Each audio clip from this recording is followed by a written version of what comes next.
Hi வணக்கம். இன்றைக்கி நான் கார்ன் புலாவ் தான் பண்ண போகிறேன். எப்படி பண்ணலான்னு பார்த்துடலாங்களா? அதுக்கு ஒரு குக்கரில் 1 டீஸ்பூன் நெய், 2 டீஸ்பூன் எண்ணெய் விட்டுட்டு, 1 பிரிஞ்சி இலை, 1 பட்டை, 3 லவங்கம், 2 ஏலக்காய், 2 பச்சை மிளகா கீரி சேர்த்துட்டு 1 வெங்காயம் ஸ்லைஸ் பண்ணி சேர்த்துக்கலாம். வெங்காயம் நல்லா வதங்கின உடனே 2 டீஸ்பூன் இஞ்சி பூண்டு பேஸ்ட்டு சேர்த்துட்டு நல்லா கலரி விட்டுக்கணும்.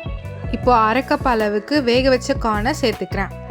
சேர்த்துட்டு நல்லா வதக்கிட்டு இப்போது தேங்காய் பால் சேர்த்துக்கலாம். நான் 1.5 கப் அரிசிக்கு 2 கப் தேங்காய் பால் சேர்த்துக்கிறேன். இந்த ஸ்டேஜில் உப்பு அட்ஜஸ்ட் பண்ணிவிட்டு அரிசி சேர்த்துட்டு மூடி 15 நிமிஷம் வேக விட்டுறணும்.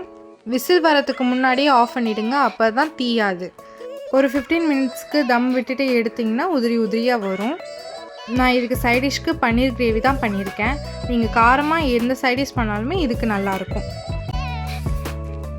இன்னொரு vlogல பார்க்கலாம். பாய்.